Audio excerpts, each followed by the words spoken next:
September 6, 2018. Roll call, please.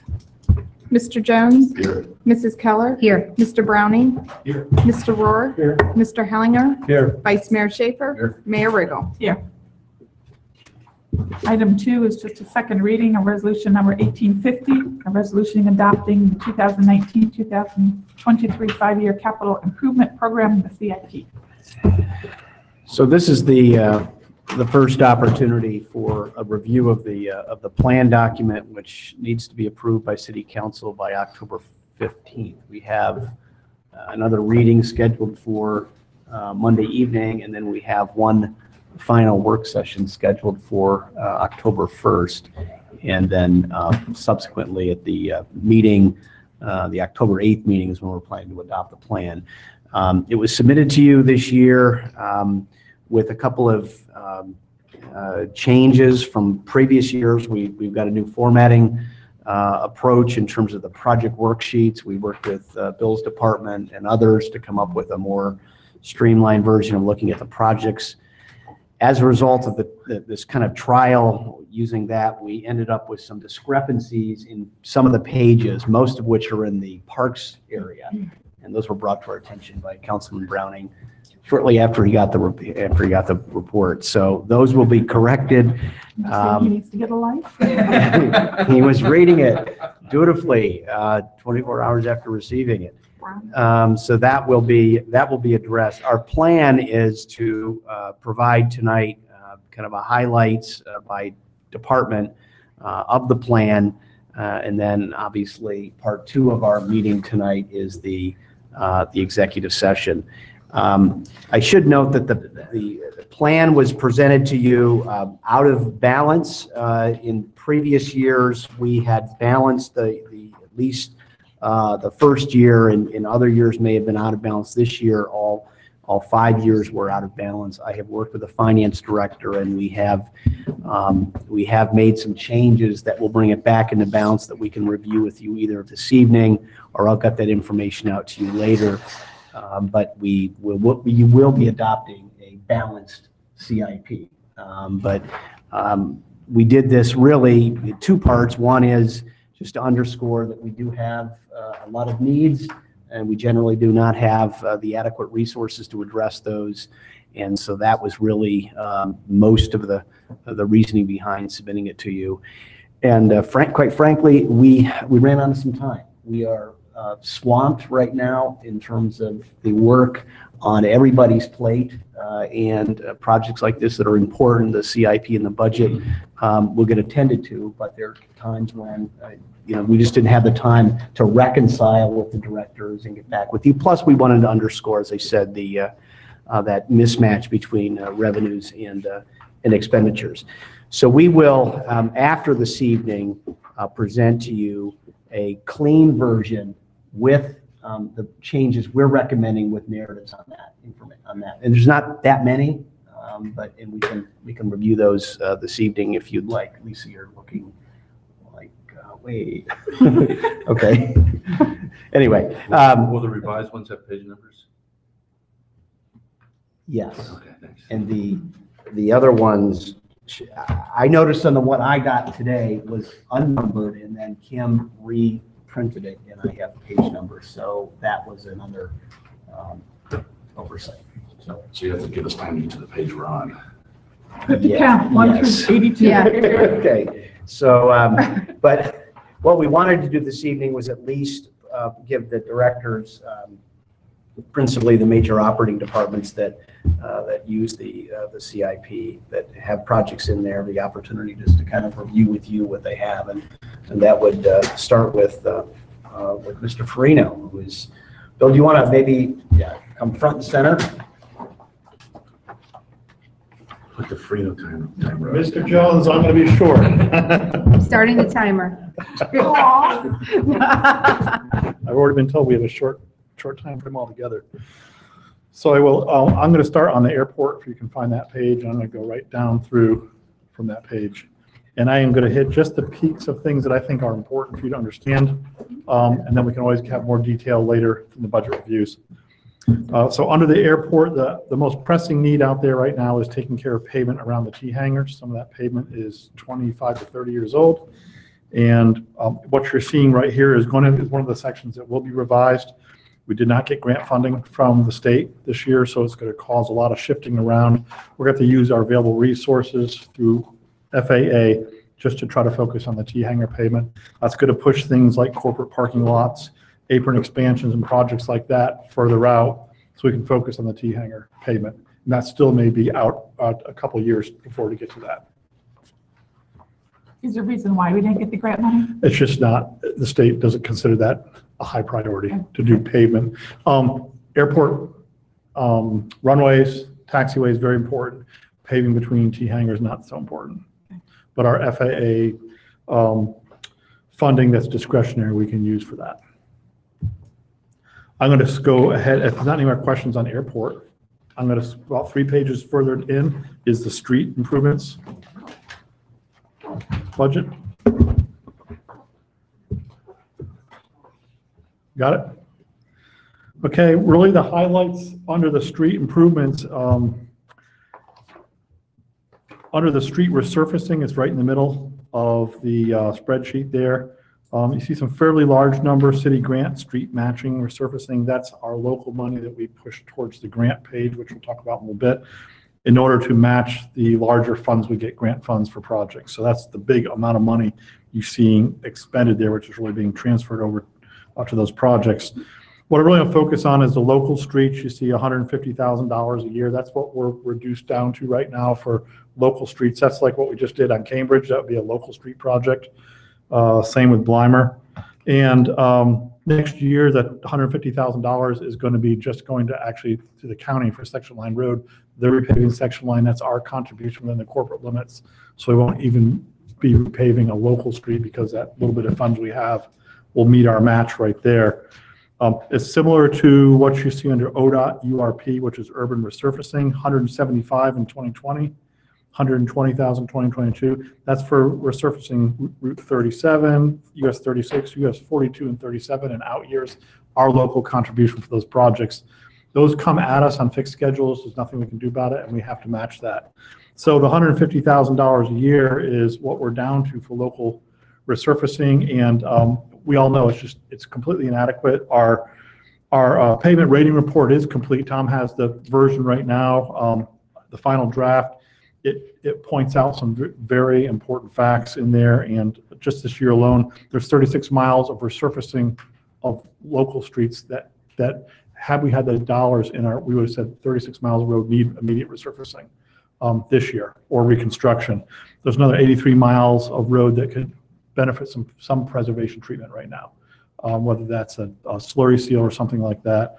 Overall, the report says 75% of our streets need some form of maintenance treatment right now, and the $150,000 a year is not gonna, it's not even, I wouldn't even classify it as a drop in the bucket. So of everything, Cambridge cost? Cambridge was about $155,000 One street alone. for that one section of Cambridge, right? And that's because that was a reconstructed part. But right now we're over $300,000 a mile for just typical mill and fill resurfacing. So $1,000 a mile. a mile. So we can do about a third to half of a mile of one street with the amount of funding we currently have for resurfacing. For local streets, those are all streets that wouldn't fall under the OPWC funding category, which is a significant, more than half our You streets. said that's for mill and resurfacing, the 300,000? That'd be for a mill and fill, yes. Okay. And that information is available here. Maybe we'll be able to get that out to you before the CIP time's over. Outside of that, in the very bottom of streets, just a number of smaller amounts. That's to take care of all the other projects that come up, like we need to put a RFB here or fix some sidewalk there. Those amounts are in there to give us the ability to do those smaller scale projects on an annual basis. So it's important to try to keep those amounts in there. Any other questions on the street resurfacing? Bill, do you want to maybe just take an opportunity to talk about the point project at all? Oh, that's Cover actually, that separately? yeah, I got Okay. that. We'll talk about that just a little bit. So I'm going to scoot ahead about another 3 pages to where it says grant projects. Real quick on the. Sure, Chris. On the 23 bridge pier repair, Yes. no money from the county on that from bridges at all? No, no. Still nothing. Nothing. I knew the answer to that. but- Okay, I'm on the grant projects. Just want to report, if we go down again about halfway down under expenditures, the first project is the 36 East William Street project. You see the big expenditure coming up next year. That's for the actual construction of the project. Finishing up in right away. Utility work is going to start here shortly with private utility relocates. And we're on task to move this forward. We are prepared for about 1 month, another presentation down to ODOT asking for another $650,000 for that project to completely close that gap on that project to cover all construction costs. And that will be for safety funds. So that's in the hopper. Bill, just when you're on the subject, just refresh everybody's memory on the improvements that will result. Sure. Well, It'll start at Lake Street 42 and go east to cross ODOT's frontage and at the point intersection. Basically widens road out for 3 full lanes, new signalized intersection at Cheshire Road, and replaces the railroad bridge or the pedestrian bridge at Lake Street to about twice the span, opens that whole intersection up. So you know how far back the stop bars are now. It will get more conventional geometry, better sight distance, allow the truck turning movements to happen quicker around the intersection. So on days like, I think it was yesterday, we had or 2 days ago, we had the accidents, both accidents in the morning. All traffic was on William Street trying to turn up Lake Street. It was just a mess.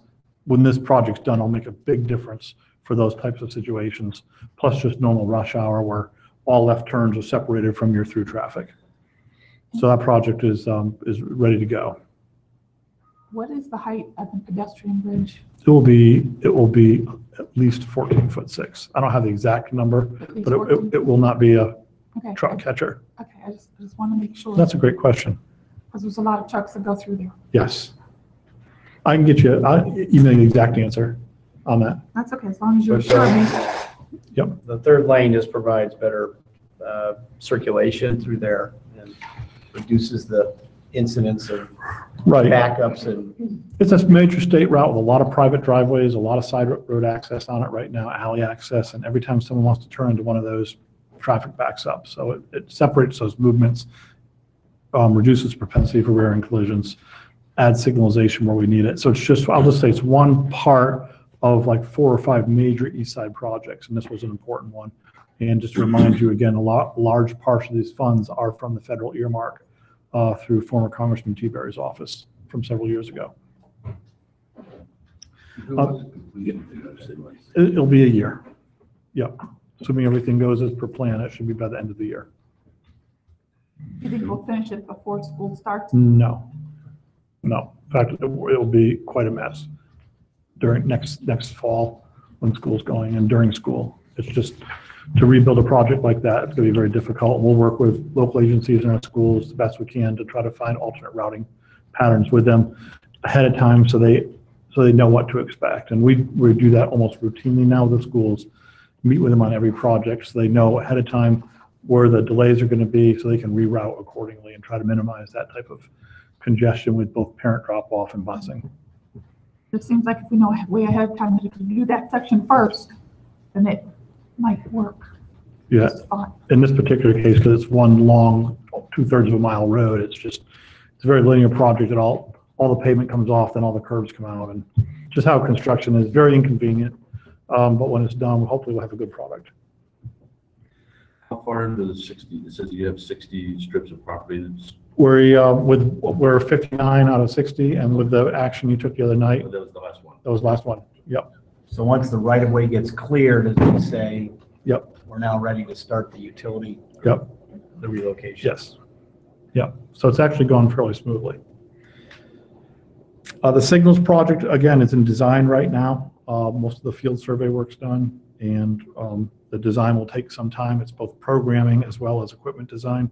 What the survey did reveal is that a lot of our equipment's not in the right of way.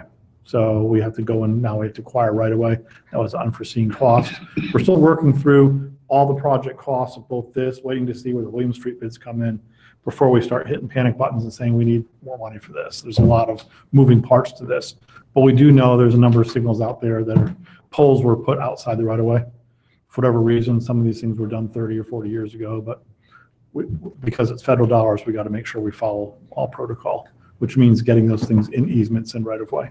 So with the signals, why do we have to have closed circuit TV? That's really for, it's closed circuit TV cameras. That's the technology now used for the, instead of loop detectors in the pavement. Oh, okay. They look for the Okay, cars. all right. Yeah. They don't take pictures. We don't put systems in where we can see what the cameras see. They're just, the computer's using the camera to tell where the car's at. And Bill, with the ongoing improvements with connected vehicles and autonomous vehicles, will these signals will have the ability to connect carry with The communication autonomous- part will, the communication part of this, which tries to link almost all of our signals in current communication links will, but technology right now, especially in electronics, is changing so rapidly. I'd say a lot of the equipment we're putting in now for that kind of technology, it may be inferior 10 years from now. We're seeing a really rapid change. It's all for the better because we're gonna be able to do a lot more with signals. But it's changing so fast right now that we even hold back to say, before we buy this camera, let's see what the next generation camera is. And we've seen a big change in just like 3 or 4 years. And we're seeing the pricing coming down quite a bit. So there's some benefit there. We're looking at 2021 before we go live on that. Yeah, yes, yep. Would Seems like, this project's taking forever to talk about. it does. It was behind the Point project in terms of programming, like Tom mentioned, things on our table, but it is moving along fairly well now. Just the OPWC on the bottom, resurfacing, that gives you an idea of the next 5 years of OPWC eligible street projects. The Houck Road and Union Street applications going in now. These are all contingent on us being granted the funds through OPWC. And this is plus the match I talked about. This is the biggest share of our resurfacing project in a year, is our ability to get OPWC funds and do a couple of these main large residential collectors or arterial ways. And that's been helpful in our resurfacing program. But unfortunately, that's all our resurfacing program for the most part is this large sum. Plus the very bottom, you see CDBG grant match. Those are projects in the low moderate income area where we can spend. We're going every other year now about $100,000, $110,000 every 2 years on these small road projects. And that's just a small percentage actually of all the LMI eligible roads. So when we redo a road totally, like Union was done in 1992, Yeah, or 2 or 3, yes. all the way down to the bottom. Yeah. I bought a house the day before they did it. Right. Horrible. Right. Horrible planning on my part. So it was all the way down. So is that average length, lifetime of a road? No. Union will be the pavement only, not the, Union was curbs, everything, Right. storm. This is just the pavement on top of it. And so it's been a while, and that pavement, if you see it, is worn out. It's a heavier traveled road, and the top surface is worn out. So this was just resurfacing on Union Street. It's not even, Cambridge was reconstruction because of the condition of it. So we took 5-6 inches of all asphalt out and replaced it.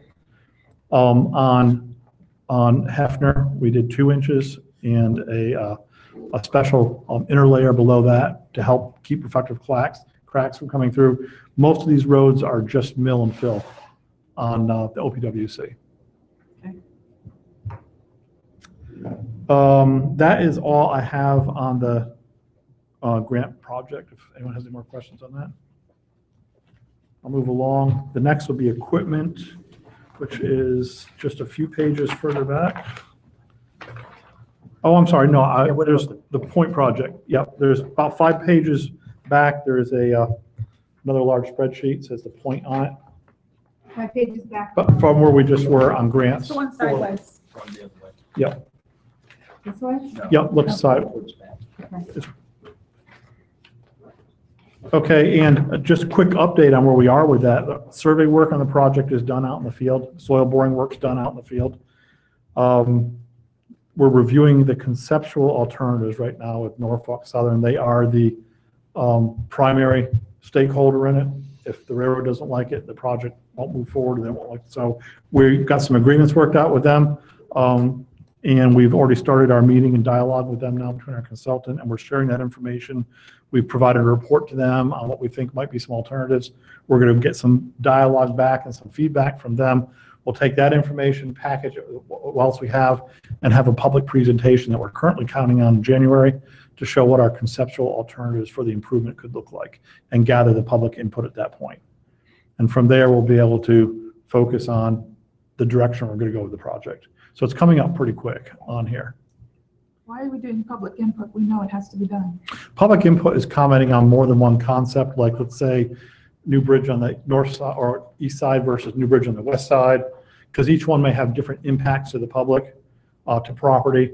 So we have to present conceptual alternatives that work if there's more than one, and then let the public provide some feedback on those. One of the ones is not, we're not going to do anything. They'll all be, how do we want this bridge to look and where do we want it to be? That will be the conceptual alternatives. And it's required. The public feedback is required so we can gain all public comment on it. Then the whole team takes that public comment, tries to mitigate what can be done, and then selects the preferred alternative from all that work. And then that's what becomes the basis for the project going forward in design. So like I said, that will happen fairly quickly. By January, that meeting will occur, and probably by March, April, we'll actually have, this is what the project is going to be, and we'll be full speed ahead on it. You want to mention perhaps the increased allocation? Yeah, right now we're still estimating about $25 million project. And just after a meeting yesterday with MORPC, we think we have about 19.5 million now covered through various state federal sources. So the gap then is 5.5, of which 3.5 is really our matching money we need to put forward as a community to get federal dollars and state dollars. So there's a $2 million, I'm going to call that's the gap of if we could just have some money just infused right now, or additional federal dollars, we could put another $2 million towards that project. And we still have several avenues in terms of additional state and federal programs to be able to ask for those funds. We can't get to that point until we say this is our project, this is the alternative we're going with, and our new estimates. And that positions us well sometime next year to start knocking on those doors again and try to get another $2 million of federal state dollars. And then we can, as always, we're working on our local share of how to try to reduce that or get some more local partners for that. So at this point, the report's good, the project's moving forward. We found no major red flags or showstoppers yet at all. So the 2 million, can it come from the county? Mm-hmm. Yeah, absolutely. The 2 million, We could ask for 3. the 3.5, any of that gap could come from the county. There has to be at this point about 3.5 of what they consider local contribution, non-state federal sources going towards the project. And that's one of the changes that we're going to make, that we're going to suggest, is we're going to cut back our $250,000 contribution to $200,000 for now. It's just, we don't know. Once we know more about what the project, what the scope of the project is, we can make a better adjustment in terms of what that contribution is going to be. But we still need the county's participation. Mm-hmm. I mean, not just from a financial standpoint, but I just think from a principle, and so that is something we still need to pursue, and we intend to. So anytime you have an opportunity to see a county commissioner or the county engineer, remind them of that. Yes. Please. Hey, Bill, can I just talk a little bit? Yeah. Where are we at with the overhead detection system going live on? We're actually working on it each week. Our staff, to reduce the project cost, we're doing almost all the installation. So our guys have read the manuals, and we're actually putting the parts in. So we're working on some of the programming right now, waiting for the final controller cabinet to come so we can put that in. We're working on the laser installations. So there's a lot of components to this, but we are working on it, and we're still projecting in October to be able to have the thing up and running and operable. So we're pretty excited about it. Our staff has just done a stellar job in learning how to do things that typically we'd hire a consultant or a contractor to do. When you test it, I want to see it Yeah. down there. Yeah. I do. Sure. The other thing to mention on your revenues is this makes no assumptions regarding the proposed project out at 71, the Planet Oasis project. It's too early to know whether that project is actually going to happen. But if it does, the first part of it is in JED number 1, which is that higher distribution of the city. So we'll see. I don't know if you've followed the recent news about that, but he has announced that he has an agreement with some theater movie complex, other retail establishments. So, does anybody think it's going to happen? I think something will happen. I think the scope of it may be a little ambitious. It's big. It's big. Okay, there's no more question on those large projects. I think I covered all the ones. Yes, I'm going to go ahead about 5 pages. You're going to skip over the parks spreadsheet. And you can look for the equipment replacement fund. Let me find that. Right after the park. What'd you say? Parks. It's right after that. Okay, we'll get to that. Okay, this is just the fund we use to replace really the rolling stock, the large pieces of equipment in several departments. I'll talk about the public works. Ted can talk about the parks equipment if you have questions. But really what you see is a listing of these big pieces of equipment, both the single axle, tandem axle dump trucks, pickup trucks, and our construction equipment. Our large rolling trucks, the snowplow trucks, we try to keep those for 10 years. Sometimes it's a little difficult because of the amount of the weather and the salting we have is difficult on the trucks, even with the amount of washing we do, but we try to keep those in a 10-year cycle. Sometimes we have to push those out. We may see a little adjustment in this CIP to push the purchase out by a year. But we do try to shoot for 10 years on these large vehicles. We try to go at least 15 to 20 years on things like pickup trucks. We do have good quality maintenance fleet staff in there, so we're able to keep these things a little bit longer. But the big trucks just wear out from use. And once the frame is rotted and warped or cracked, or all the lines are shot, then really it's time just to sell those vehicles and replace them. When we do replace the large truck, we get new plows with it, new equipment. Everything that goes with the truck comes with it new every year. Really a plow doesn't even last really as long as a truck, so that's why a lot of our plows you see looks like they're wandering around an awful lot in the front of the truck is because they're an older plow, but we wouldn't use it if we didn't feel it was still safe. The other equipment, backhoes, skid steers, things like that, those are our construction equipment. We try, some of those we can go almost 20 years out of, but if it's really heavily used, we might get 12 years out of a skid steer if we're using it all the time. One thing I wanted to point out, you'll see asphalt paver down towards the bottom of the list there under public works, $185,000 in 2022. All these large pieces of equipment, specialized pieces of equipment, I like to look at the past utility of those equipments, proposed future utility of it, and try to look and see, do we need to replace that, or does it make more sense because of our use to rent those when we need it, or actually to contract that work out and not have that piece of equipment. We've gotten rid of some, like street sweeper in the past. We've gotten rid of a road grader that we had instead of replacing it, because those are things that would be used so infrequently in terms of our construction activities, or there's alternate ways to do it less expensively. So we'll be doing that same analysis with that asphalt paver as well. Any questions on the equipment from Public Works, on how that works?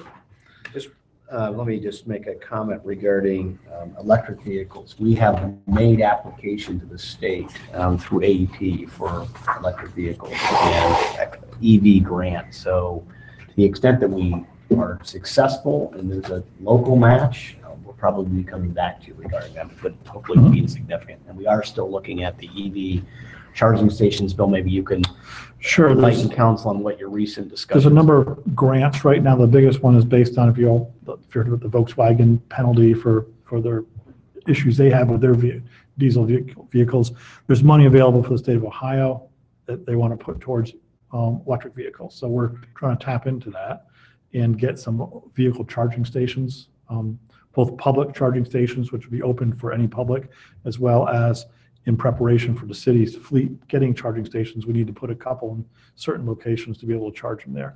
So we're putting that application together with Blake's staff, and we hope to be successful there. We'll end up with a couple across the road at the BP parking lot, public stations, one out at Public Works for obviously servicing vehicles, and then another one somewhere in the downtown location for a city-owned vehicle to be able to recharge overnight. So it's a good program, and the direction's there. So that's with anticipation of us getting some. Yeah, what we're hearing right now is get your infrastructure in place if you're serious about getting an electric vehicle. get your infrastructure in place first. Show that you're serious. That's awesome. So we're working on that. You want to mention the Volkswagen emissions diesel grant that we applied for? That's, yeah, Is that that's in process right now. for the diesel vehicles? Oh, yes, I'm sorry. Yeah. There's additional funding there to replace diesel fleet, not with propane vehicles or electric vehicles, but with just more efficient diesel equipment. And diesel equipment, like everything else, is becoming more controlled by computers, which improves your emissions. So we looked at our fleet and said, hey, if we're going to replace a diesel vehicle, let's tap into this. And it's a substantial portion of that can be paid for. So if something we were going to buy anyways, we accelerate that purchase and go ahead and make those purchases now. So we're working on that. And this is settlement money regarding the Volkswagen emissions issues. It was a large settlement with the federal government, so they distributed that out to states, and now are making it available. So it's great. I mean, if it could pay for a $150,000 vehicle. So we're hopeful on that. All these are fixed programs, and we're just trying to strategically jump in there when we can and hopefully get some of that funding. I have two more here. The next one is, if you go ahead 3 pages, you'll see technology. We're going to skip over that and go 4 more pages, and you'll find building maintenance improvements.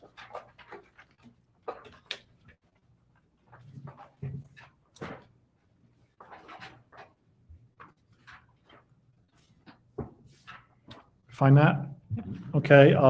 Again, these funds are in here just to continue to do all the things we have to do to buildings. Primarily, a lot of the money goes towards these HVAC systems in these buildings, and you'll see that in the Justice Center. It's about $25,000 a year. That's just to replace the heat pumps. There's 50-some heat pumps in that building, and they just go out, and we have to keep. That's just how it was designed, and they need to be replaced periodically. They only last so many years, so that money covers that cost. You'll see carpet replacement ahead of that throughout the buildings, carpet and flooring. The big number, $175,000 for Justice Center in 2019. That's to replace the 150. That is to replace the 25-year-old operating system. That's the system that operates all the controls, and it is it's no longer supported by the original companies. About 20% of all the control panel units controlling the systems are no longer functional, and they're not repairable.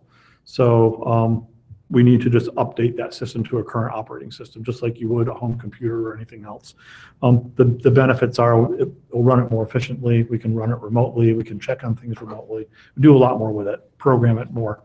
So that is being proposed to be installed in 2019. Under about halfway down, you see emergency backup generators in a similar way that there's 2 generators over there at the Justice Center, one for the courts, one for police. Those generators need to be replaced also. We just replaced one at Public Works earlier this year. We proposed the same types of replacements with the generators, one year, one the next year, so we don't end up with no emergency generator backup if we do them both at once. So that will happen next year and the year after. And then in the bottom, you'll see exterior wall repairs and fire suppression system numbers at the Public Works. That's just, again, ongoing maintenance of of buildings built in the 60s that just require maintenance now, nearly 60 years later. So it's just, these are just kind of ongoing maintenance issues right here. There's no major capital expansion projects in this particular budget. And if there's no questions on that, the last that I just want to finish is on the sidewalks, which looks like it's 4 pages or 5 pages further back under Safe Walk, sidewalks. Just a couple quick comments. We actually finished the Safe Walks program last year, our 10-year initiative, very successful. You see under the largest expenditures, we continue to pay debt on the project for a lot of the work we did complete. We are under a revised, we're not just dropping sidewalk maintenance now, we have a revised approach, and that is, number 1, customer-driven complaints. We'll still go out and work on those. Individual street improvements, we want to move into, as we resurface a street, we also look at everything else on the street, the signage, the striping, the lighting, and the sidewalks, and try to make a complete street improvement during that time. So that'd be our approach to continuing to address sidewalk maintenance, but on a much slower pace than we ever were with the safe walks, where we went out and looked at 30 or 40 streets at a time. And then special districts, which would be like downtown is probably our only real special district, to annually go down there and look for issues, because that's our highest pedestrian area, and we need to account for that a little bit more routinely to make sure we get rid of those tripping hazards.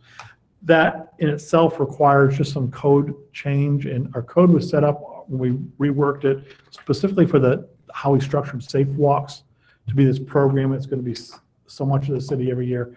We want to readjust that to kind of roll that back and say we can, with the option of a council in the future, do that type of program, but right now we're going to do more of a customer-driven and safety improvement program. And there's some other adjustments in the sidewalk code too that I know Councilman Hellinger asked for some improvements in the code regarding projections and intrusions into the sidewalk.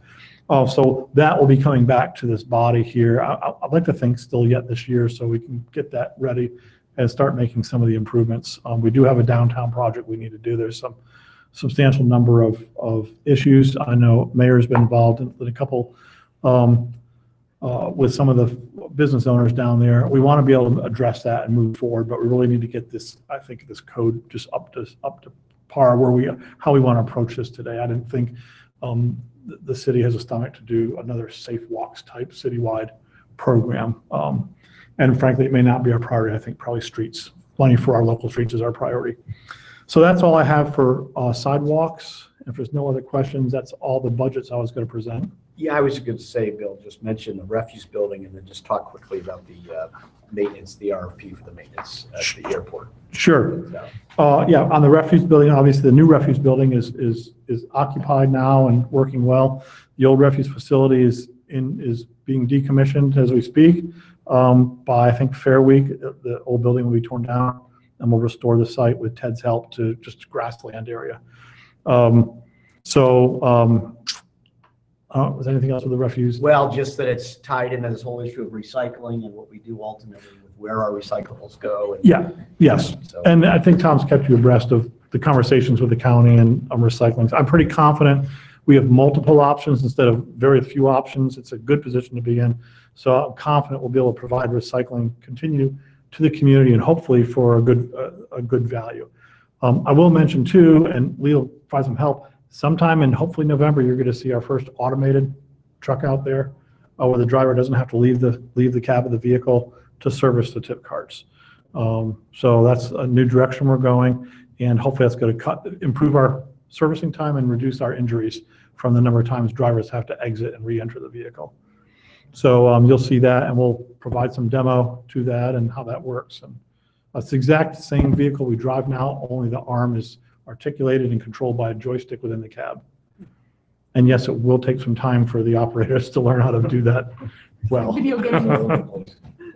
So the other thing Tom wanted me to mention is on the airport. Yeah, the airport proposal RFP did go out at the end of last week, and it's being advertised in the Ohio aviation sites right now. For anyone interested, including our current provider out there who has picked it up, and one other individual that we know of did pick it up. Still a couple weeks left, and that will provide us the ability to just review our current provider against any particular others interested, and make the evaluation. What are we getting for our tenants out there? And we've got a number of comments from tenants about the things they'd like to have, the things they need, and understand each pilot is very specific with his aircraft and wants this. We want the person who can fulfill, meet the general needs of the airport. And I think what we have had in the past probably does do that, but there's always room for improvement. We can do that through this RFP process, and we can do it through the lease as well. But the process is fairly short in that we'll have a cutoff in another 2 weeks, and we'll meet those folks out at the airport, show the facility, help them with their preparation of their proposals, and then evaluate that. And we have a diverse team we're trying to put together of both folks who are at the airport, folks from the city, and outside consultants to look at everyone who submits something and help us evaluate what is the appropriate and best fit for the airport at this time. So we're trying to be very, very open, very non-biased on this whole process as we go through it. And we're involving the airport commission as well, heavily in this as well. And we've reached out to all the tenants as well on this. So we're trying to be very, very open about this. and I can answer questions on an individual basis if you have any about that. I know there's some background situations, but like I said, we're trying to be very open and very accountable and very non-biased through this process. Okay, Anything else, Public Works? I'm impressed. Mr. Jones is the only one trying to impress here. I yield my time to Ted or Sean or Blake. Thank you. Thank you very much.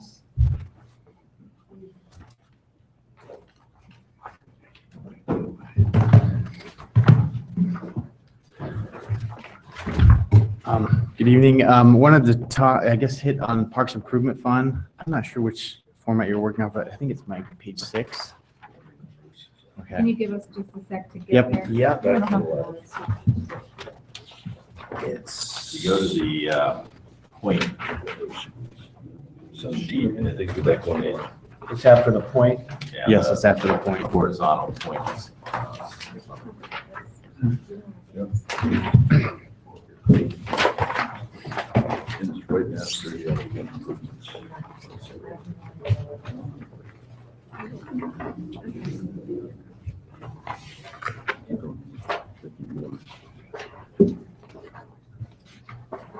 Good. There you go. Okay. Thank you. Okay. So most of these projects primarily include playground improvements where the playground structures have lived their lifespan and looking at replacing a lot of the equipment in there. The one item, the big item on there that's not supposed to be on there that keeps coming up is the Willowbrook Park, but we are making improvements on that. Boulder Drive will, as you can probably see, it's having work done now that will include improvements to the north or the south side of that road of a multi-use trail. Part of the money we're looking at using that for is to extend that trail around that area and also do some natural play area in the woodland area. The future field, the agricultural field, is still a little bit uncertain right now, but we are definitely moving forward with some of the improvements in the woodland area with some trails and some natural play areas. So we will be using some of those funds in 2019. Can I stop you? Just, Yes. wasn't that number higher before, or am I remembering incorrectly? No, that was it. That was it? Yeah, It yeah. hasn't changed? No, Okay. no, it's just Yeah, time we has haven't- come, time has Yeah. passed. So it's, Okay. We haven't spent any of it yet. So. and this is really the money that actually was reprogrammed as part of the park levy. And so we have had some discussions with the schools about their interest in that possible site for a school site. And that will be a topic for a joint meeting with the school board. So they have an interest in that. But programming the woods is something we can definitely move forward with, I think, at this point. One of the items that we'll need to be looking at in the future is the Mingo Park, that play area. We'll have to be addressing that in the future. That structure has run its lifespan, and that's something we'll be looking at in the future also. Any questions on the Parks Improvements Fund? And again, this relies really, for the most part, on CIP allocation. At the top there where you see CIP allocation of 85.9, it's pretty much all of that as opposed to park exaction. So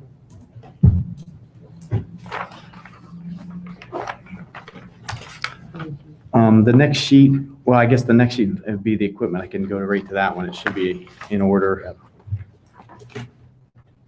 Most of our equipment replacement is the same cycle we use that Bill spoke about. We're looking at just the mowers, which we replace regularly, trade the old ones in and get the new ones. And then nothing out of the ordinary. The pickup truck, we try to replace one of those, and we usually use a 10-year cycle, so typically longer than that, actually. The hillside mowers is another big one. Those are the ones that we mow like 42 interchange with. They have the double tires, and they're due for replacement in 2019 also.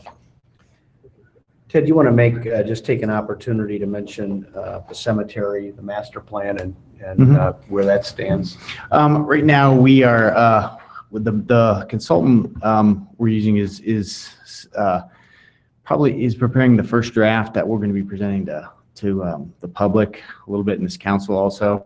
But we've been working with finance department and have gone through looking at some of the concepts that they've sent us and giving them some feedback to move that plan forward. And I know just today, Carolyn mentioned that she's going to be at the fair. Carolyn Ringley. Carolyn Ringley, the fair, getting some feedback from the public on some of the options that are in that will be presented in the master plan. So we're ready for some public feedback and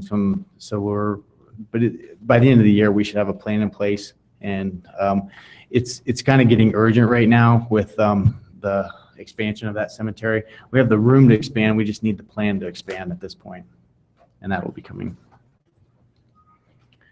They haven't estimated the size of that area that we'll be able to expand. We're going to plan the entire area. I think it was, I'm not sure the acreage on that, but Okay. but yeah, we're going to plan the entire area, which I mean should get us 50, 70 years out with that plan.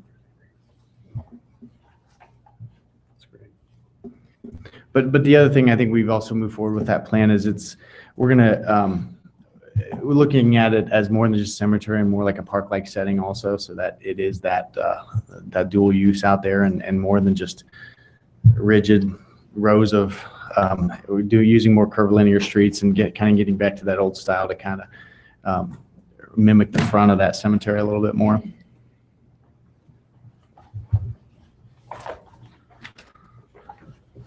I was going to move to the Park Impact Fee Improvement Fund.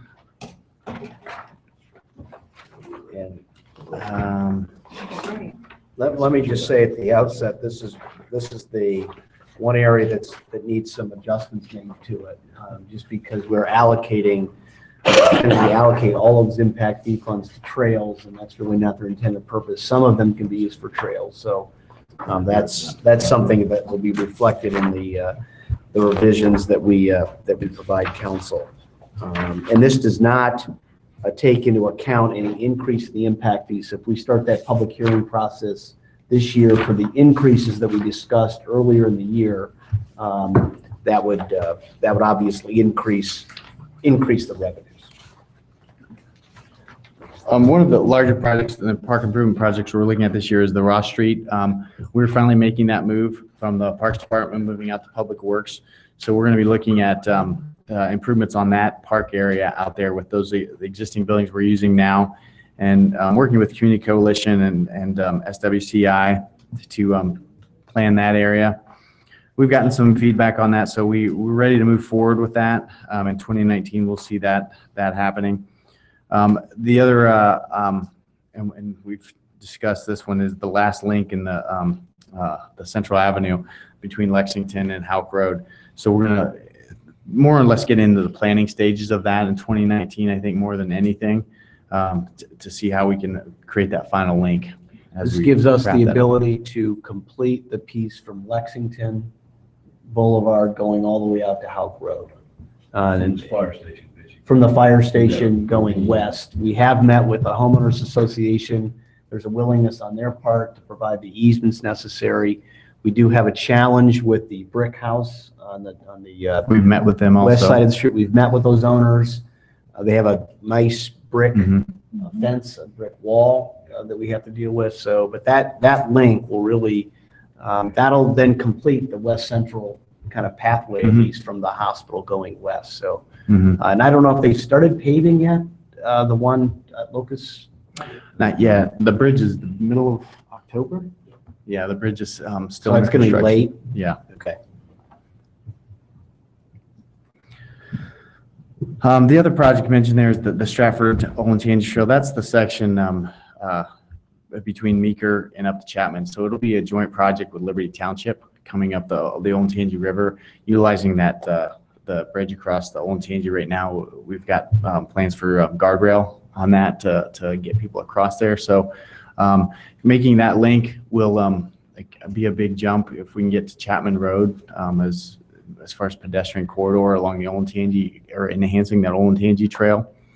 So if you can get to Chapman, then you can actually get to High Banks, Metro Parks. Close, On, you get on the the Orange road. Yeah, Road, you get to Orange using Road. shared road use, yeah. And then there's a pathway that Metro Parks has off Orange Road that gets you into High Banks. So Not quite all the way to High Banks yet, but taking it'll be liberties, but up and it's a around, big- yeah. It's a big piece if you're able to accomplish that, because once you get Yeah, there, it'll also connect some east-west corridors along Home Road and everything there too, so. the next time you're on 23, you're headed south. Just there's a huge right of way along there from really in front of where Nethesco is. That's where we're envisioning that trail being put as a joint project with Liberty. Yeah, and that's a regional plan to get that trail into place too, so it's an important corridor. Do you think that figure's pretty close at 800,000?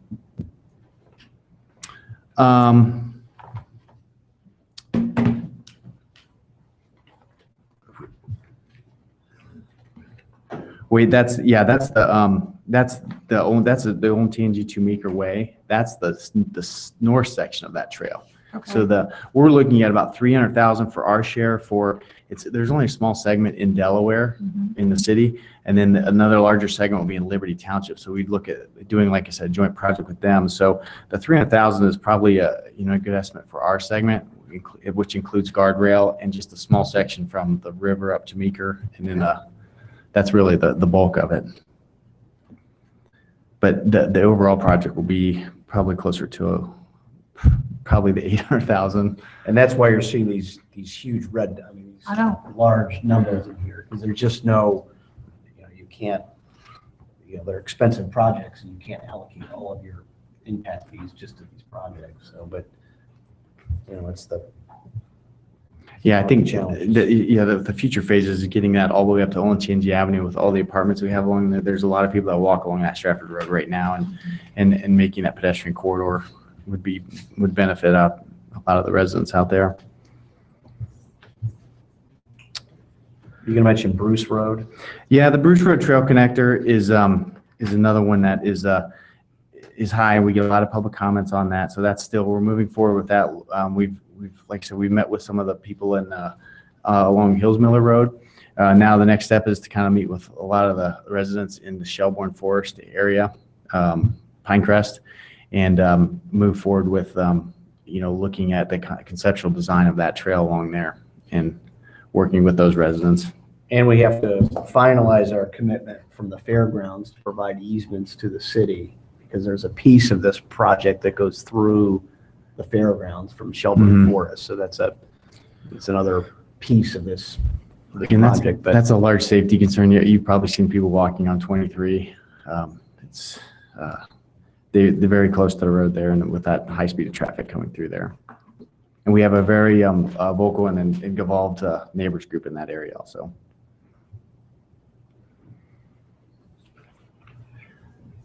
Any questions on the park impact movement?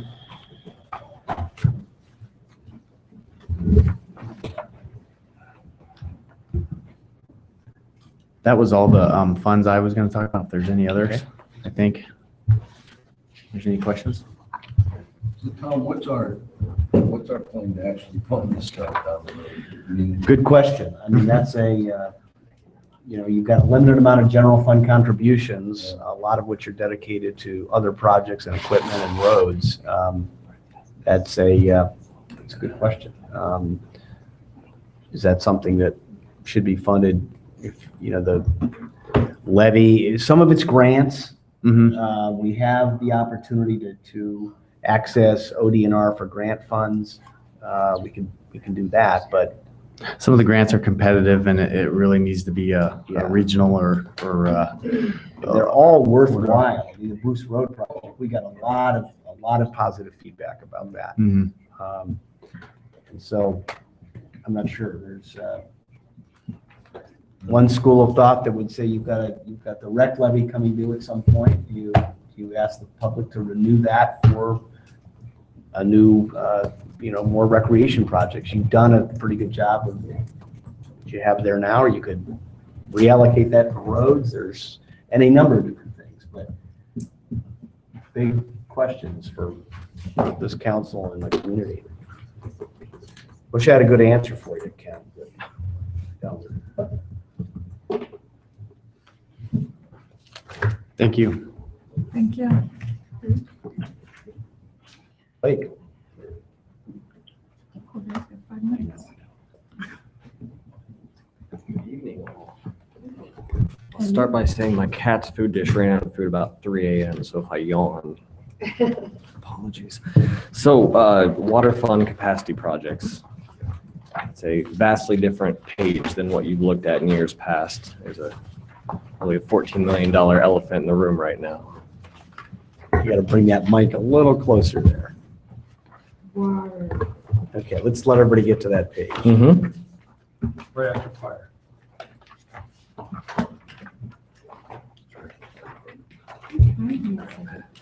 It's crazy. Who put this book together? Water fund capacity, right? Yes. I still can't find it. Okay. You're almost there, Lisa. Keep right. Oh, one more. More. Water plant maintenance. Oh, you went too far. Here, okay. There you go. Thank you. So for a very long time, the upground reservoir has been on the CIP, and it's just been moving down the timeline. That was recommended 12 or so years ago during the last water master plan. That was assuming that we would need the additional water. The city was going to keep growing. Our city has almost doubled in size since that recommendation was made, and our water usage has almost not moved. We're still using the same 4.5 million gallons a day that we were at that time. People are more water conscious. The fixtures are more water efficient. Bottled water? I don't know. Don't want to wear lawns anymore? That's pretty weird. impressive. It is. It is. I don't see the immediate need for such a project. And we also, the physical nature of our area has changed dramatically since that time. Columbus has built an upground reservoir of their own with Delco, and there are other avenues we should start researching in of how we can benefit from what is around us now, as opposed to maybe building our own. These are all just questions that need asked. I don't personally necessarily feel that our own reservoir is our only or best option at the moment. Looking at the geography, the Scioto River is only a 7-mile pipeline away. Why just hold ourselves to one river if we did get in the need of it, of additional water sources? So there's just a lot to look at. And so I've unfunded that project for the time being. What I have instead is a 5-year plan here. The Panhandle to 42 and Braw-Miller 16-inch water main. What that is, the purpose of that really is so we have all of the southeast section of Delaware is fed from the Cheshire Water Tower. That is really only fed by one main artery that is right at the 315s and 23 area right there. That's the one artery that feeds down in that area. So long enough outage of water in that area, and we're not feeding that portion of the city. This is a plan to create a large loop and find another artery to feed a very fast growing portion of our city. So what you have in the first year of both of those projects is the engineering, surveying, planning. The second 2 years of both of those projects is the construction. So that would be most of what I have for capacity. Questions?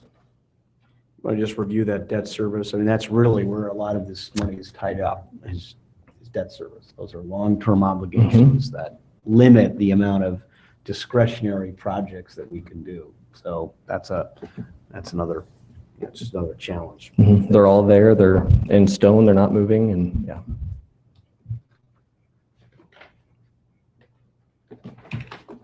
On to the next page, maintenance.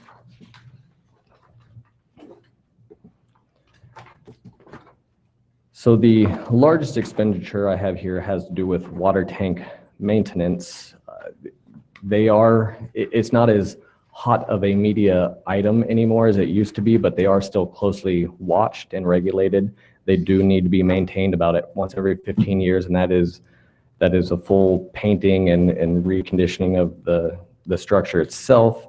It is an expensive item. We have 3 towers, so while we've done them in past, we've clumped some of them together, and some of that has been because of cost savings of getting a contractor in here once to do multiple at a time. I've taken the 3 and I've spread them out, doing 1 tower every 5 years. We've got a 15-year cycle for them, so that's what we're doing. So there is actually in my long-term CIP fund, there's another one right out here off the page that you can't see yet. So that'll be a reoccurring item. The 40,000 underneath of that is, since they were done in batches previously, that is getting the others in a shape to where they can wait their turn in this now 5-year cycle, rotating cycle. We have a small portion that is utility related in the East William Street widening. That is that budget item. Pennsylvania Avenue, the Pennsylvania water line has been experiencing a lot of breaks lately. We've been doing a lot of repairs. We've had 2 or 3 repairs just since I've started. So that is in the planning stages of being replaced, a large section of that. That is in the 2021 item. The plant maintenance items up above, those are working with the plant staff on just replacement of outdated infrastructure and items within the plant. The large item you'll see is the filtration membrane replacements. Part of the new plant, the filtration skids, both Nano and Ultra, have a set lifetime, and it's 5 to 7 years, and those are going to be replaced every 5 to 7 years. Wow. Yeah.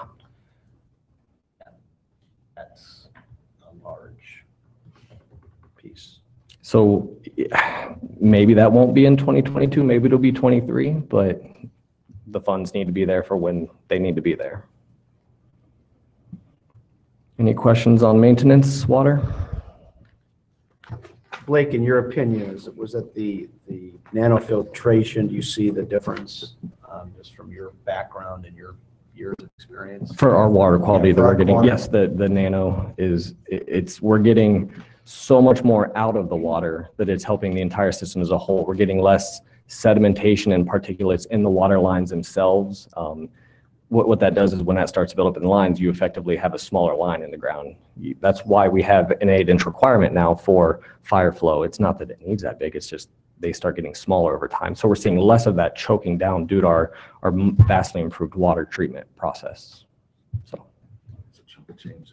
What? It's a chunk of change every Yep. 5, 7 years to change that membrane. Mm-hmm.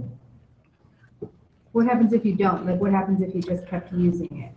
You get diminishing results. You can put less water through the filter. You start being able to treat less and less water as it goes on. And you also then have to start cleaning the filters more often. And so then your costs on that end are going up anyways. Okay.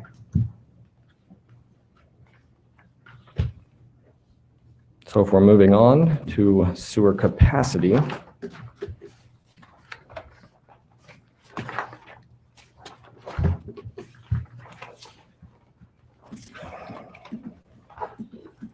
It's not a whole lot here.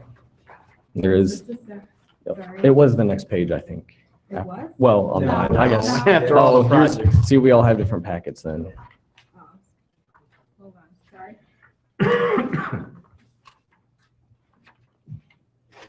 It's back a ways, yeah. It's maybe back. Wait, sewer fund capacity? Yep, Mhm. you got Found it. it. You got it. Quite a bit of debt service there, as you can see. So next year, we have hopefully the Riverby sewer project. Everybody knows Riverby. It's at least, the numbers at least come down through working with some contractors, getting actual price estimates instead of engineering quotes. So we're allocating less towards that. It will be paid back to us, but we have an upfront amount to put in. Spring Street sewer is just, that's a choking point in our collection system. It needs to be sized larger. And that is all that's there. Questions? And you've got, we have an allowance in there of $100,000 Mhm. oversizing projects. So we have the Terra Altas of the world who we require to put in larger sewer than their specific site needs. When that happens, we do recoup them. We just pay for the material costs. They're already in there. They're already digging holes. They've got the labor already covered, but we have a longstanding practice of paying back the upsized material costs associated with such projects. You can see it's quite a bit larger, or it was larger this year. I think in part we expected the Terra Alta and everything to be done this year. It wasn't. So Where do you have River Bay on here? I mean, is it, how do you have it broken down? Am I on the right page? Oh, I'm not. I'm like, I thought I was crazy there for a minute. All right, I feel better.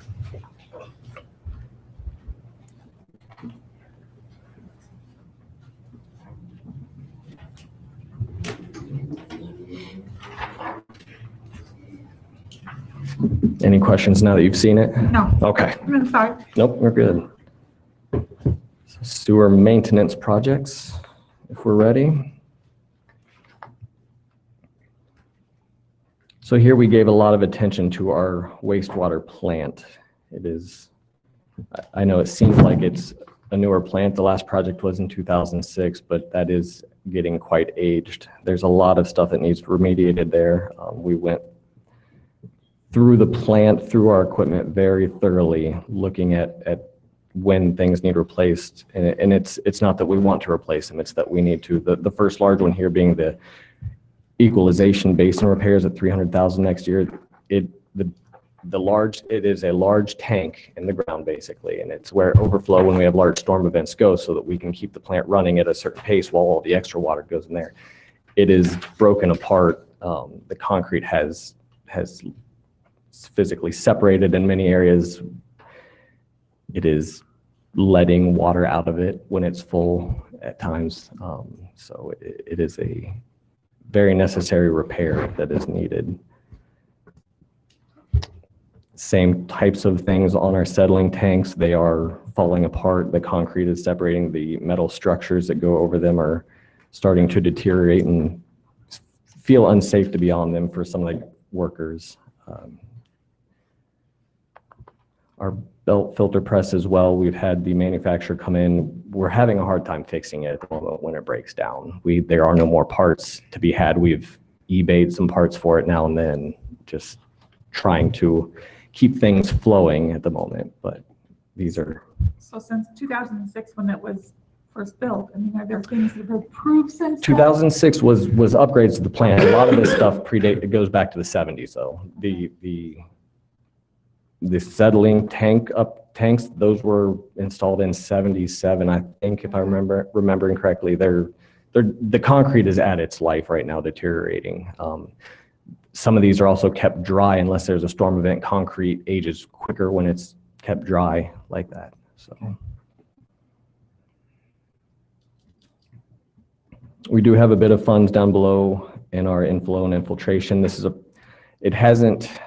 fund that's there. It's not always used, but we are hoping to push more heavily into it in the years to come. It is needed within the system. We have quite a bit of leakage.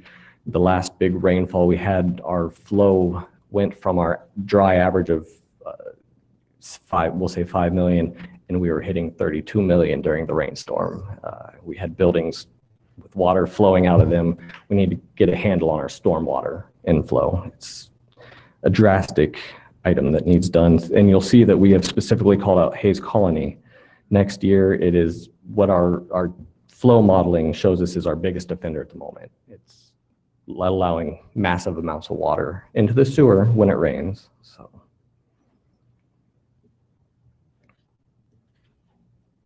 and any other sewer rehabs listed are along the same lines. We've had consultants come in, they've put in flow monitoring within our sewer line, within our collection lines, and they've told us where our biggest offending areas are, and that's what we've planned for our repairs. Any questions on this? So that's interesting, that's Hayes County I know it's larger than Wesleyan Woods, but Wesleyan Woods is older than I mean, why do you think that is? That would come down to who was installing it at the time, your contracting staff, what the pipe may have been made of. There's a lot of factors, but it is separating, and when we run a camera through there, we can see the water pouring into the lines. Okay. Mhm.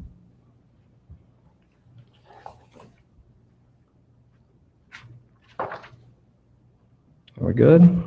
Stormwater fund? The last one, it's after all the projects. The projects.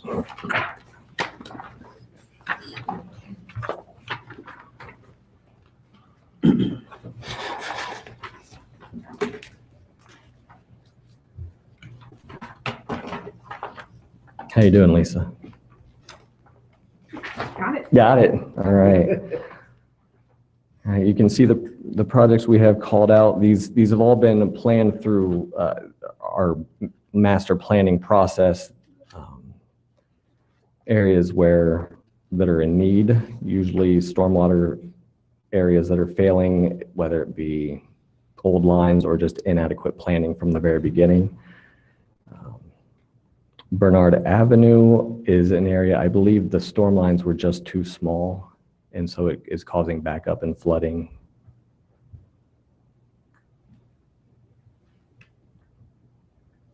But a number of this is just responding to, which is a lot of what stormwater ends up being, is responding to where we're having critical failures.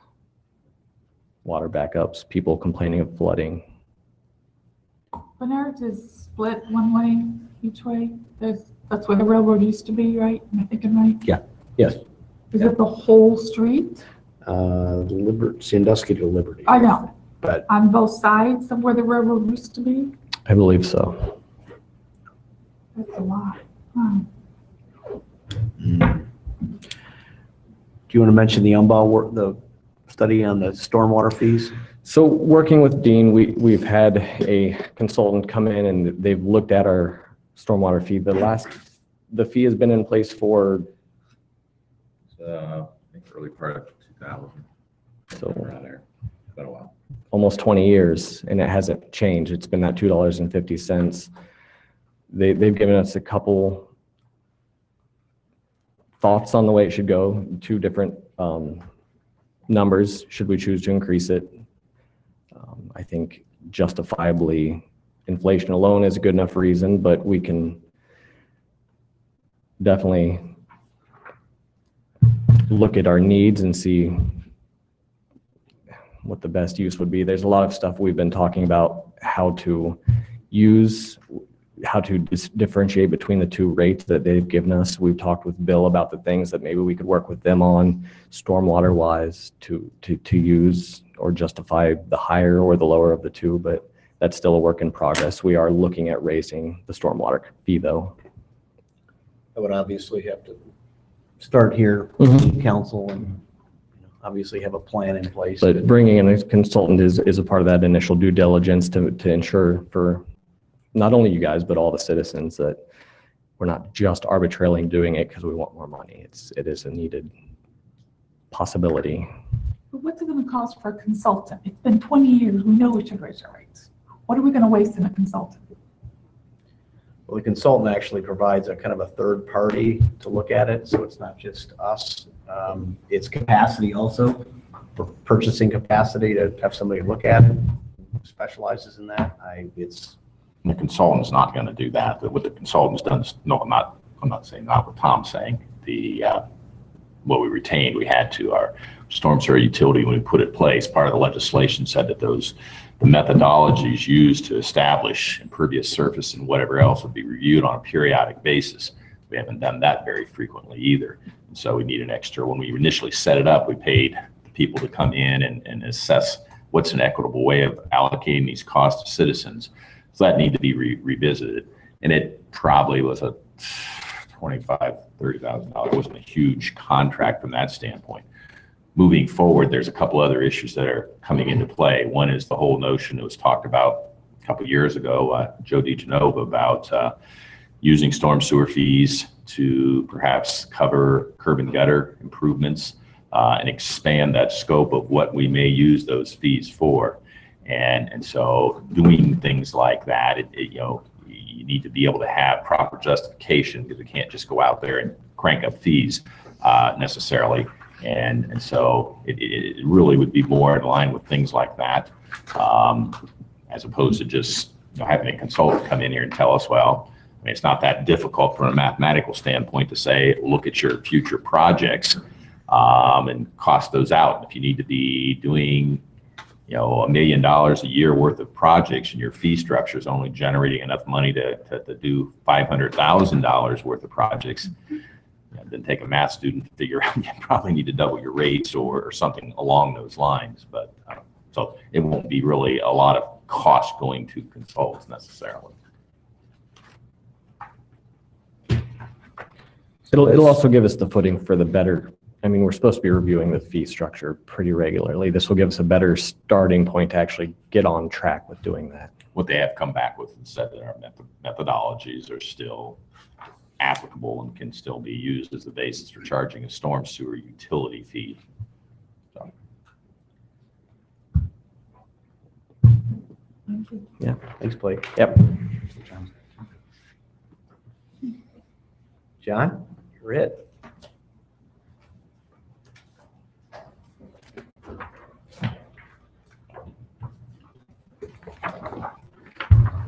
Good evening. Good evening. We have the one that says fire department above it. And it's relatively easy for us next year. One of the big projects that we'll be moving forward in cooperation with our Public Works Department is the installation of our traffic preemption system. It's a project and program that we've been talking about for many years. And part of the reasons why it's been set back is obviously the aging of some of our equipment with our traffic signals. So that's why you see a two-phase approach. The first approach will be taken care of part of next year, and we followed by 2 years later in cooperation with a grant that our Public Works will be getting for replacement of traffic signals throughout the city. The second item that we have is staff utilities. That's a relatively small amount. What we've been doing over the past couple years is receiving one used police car where we get that, we'll bring it in, make modifications to it, new lights, get it. We don't actually repaint it. We actually do what they call a wrap on that, and we keep that vehicle for another 5 years. So those are really the two projects that we have for 2019. 2020 will end up being a larger year, obviously, with the planned replacement of our engine. That was the last engine, ironically, that we have that was purchased as part of the 1987 fire levy. So you go all the way back, we actually received that vehicle in 1989. So we've kept that and kept it in good condition and use throughout our city. So that vehicle will end up being replaced. And we'll continue to monitor the need. And I know I've gotten a year out, but the paramedic unit, if you remember, we purchased one several years ago, and then we purchased a 3. We're looking at some different models and how we end up doing transportation, the type of service that we do. So we'll continue to evaluate the need of that unit and how we approach that. But I'll entertain any questions that you may end up having. Would you give us an update on the fire station? Fire Station 304. See, it's coming along very well. I don't know if you've been down to that area recently, but they've actually started to put on the front of it our limestone. That was a nice project in addition to that, so that's coming along. They're still pushing for a November 1st completion. We're expecting to staff that January 1st at this point in time. They are saying due to weather, such as what we had today, they're running about 2 weeks behind, but they're still working to accomplish the deadline that's set for. If you go down there, most of the windows are in as we speak, and they're working to try to fully get it dried in. And once they get it dried in, they'll be able to start on the drywall. But work on the retention pond is done. The drives are cut in. They're waiting for the base to be able to put that down and get the parking lot and roads completed. So Is it the exact same design as 302? it really is. There's a couple minor modifications, but the footprint itself is identical. If you recall Station 303's training room, okay, there's a training room we made a little bit larger. And we've compensated that by decreasing what we call our watch room. And what that ended up doing for the front door, there was a small little alcove from the exterior before you got to that door. That came flush to the exterior of the door. And the only other things that have been modified are a couple rooms have been reversed and so forth. But it's really a spitting image of our Station 303. Is there smoking allowed inside? No. I guess I didn't pay attention because last time I was really surprised that the fire station is made out of some combustible materials. It's supposed to be an masonry or something. And it's a fully sprinkled building. Number one, number two has a full fire detection system in it as well. But no, just like any city building, there's no smoking whatsoever. I don't think I have any firefighters that smoke cigarettes. It's come a long way, focusing on health. Okay, thank you. I was going to have Dean, if you don't mind, if everybody just turns to the general fund summary, I just wanted Dean to review that's the first page after the table of contents.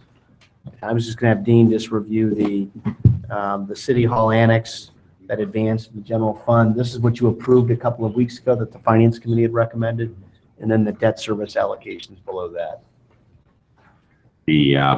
Again, based on projected numbers still at this point and moving forward with finishing off the annex building next door and then the parking lot, estimated that, have debt service costs, and we'll include that with an April.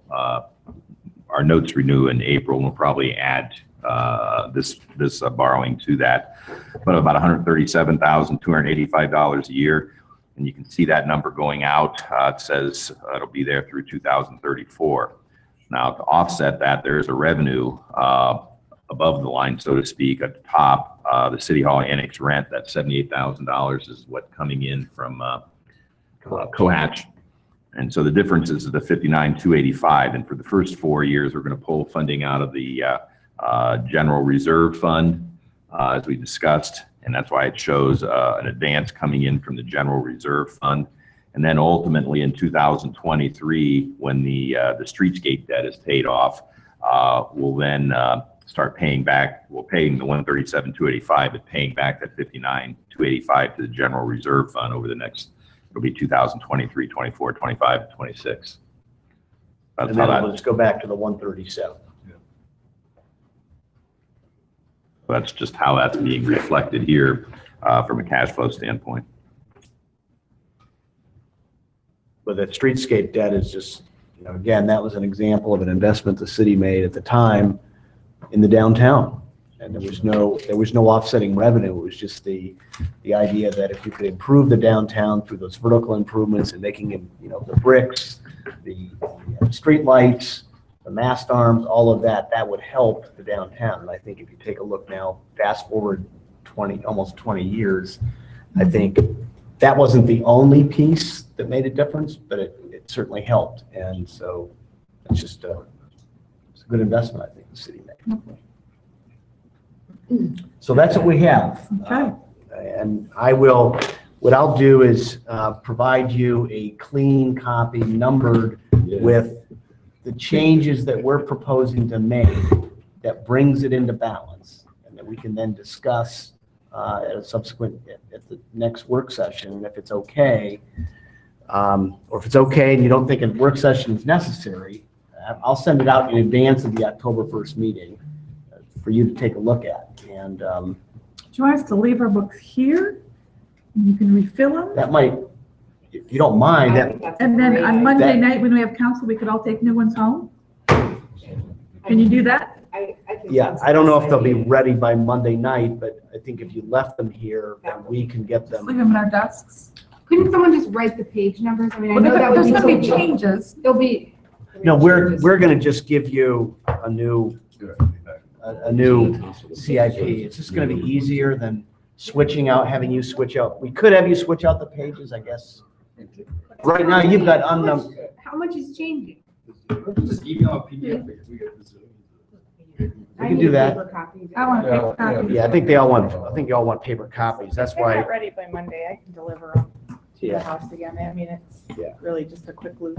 I won't be able to get to it. We won't be able to get to it before Monday, but I can, the idea was just to give you a clean copy as opposed to telling you, take out page 4 that are unnumbered and put in a page 4. I did not realize that yours were unnumbered, and I apologize. That should not have happened. So, It was a challenge. We all succeeded, right? We all made it through it. No big deal. That's right. Tom, I do just have one question. We didn't really talk about technology, but it seemed like we've been talking the last couple of years about the police replacing their RMS system, and it's not on here. it's in the works right now. We have a contract that we've let. We're actually going with Superion is the company that we're using. And that's, yeah, Okay. that was an appropriation that we had made already. So that's moving ahead. So whatever you want us, if you want to leave your books, then we'll replace them. If not, then we can. So I guess I'm confused. What part of this is changing? I mean, I know that all this is out of balance, but is what we were presented tonight changing? Yes, there's some projects that get pushed back. For instance, there's a couple of projects that get pushed back. So what were we just doing for an hour and a half? Reviewing the projects that are being proposed, most of which are included, most of which are staying. And as I said, there are going to be some changes which I was going to send out with a narrative saying, this is what we're proposing to change. We still have one more work session on the 1st to go over those. And if those are not acceptable to you and you have other questions or other changes you want to see, then we can make those then. Okay. But it was really just to provide the overview. There's not a whole lot, Lisa. There's a larger contribution that we're assuming coming from the general fund, and there are a couple of other, they're not major changes, but. How are they not major changes if they bring a negative? Well, it's a 400,000, we're out of balance 400,000 in the first year. And if we, as I say, we're increasing a contribution from the general fund. If you want me to review it now, I can. Why don't we just redo it and send it out to us in your review sheet, and we'll have a chance to look at that. Yeah. What I didn't want to do is present you another set of changes tonight. I wanted just to go through this, have a higher level review with the directors, which we've been able to do, and then indicate in a subsequent communication, here's what we're proposing to do to bring it into balance. I think it's what she's asking, why wasn't it all done? Well, because it was unbalanced. In a roundabout way? I mean, It was unbalanced, and, we've just never done it this way. well, I know, and I recognize that. Okay. I recognize that. I would like to say that from Bill's end, that they did a great job though with the grants and stuff. I mean, we're right on top of that. And that's awesome. Yeah. There's not a lot of major changes, and that's what I think we can review with you at the next meeting. So. Okay, so we're going to go into executive session. Do you want to take a quick break before we go in? You want to keep going? Do Okay. you want to stay here, or we've got the? Go into the conference room. Want to go in the conference room? It's up to you, whatever you want to do.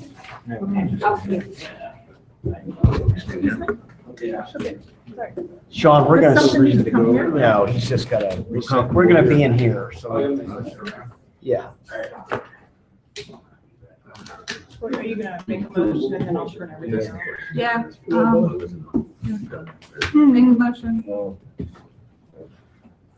I move we go into executive session, pursuant to Ohio Revised Code 122.22G3, and other applicable sections. So we have a motion by Mr. Schaefer, a second by Mr. Jones. Roll call, please. Do we need another here? No. to them. I didn't say good break. Doesn't have to be unanimous for economic development. We always do it that they can pull out of it, but it probably makes sense just to wait till Mr. Heller gets back. Acquisition. It's interest in real estate. She can do the initial roll. It's interest in real estate. We're going in under interest in real estate. And I think it's probably both, but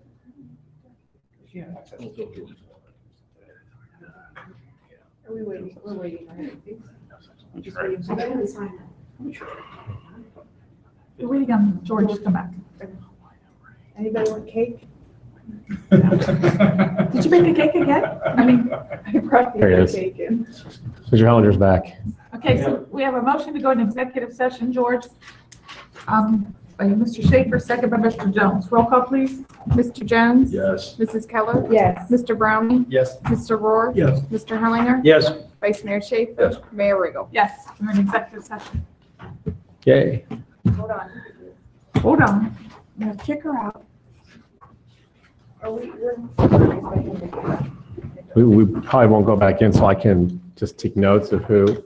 I'm just gonna shut off the.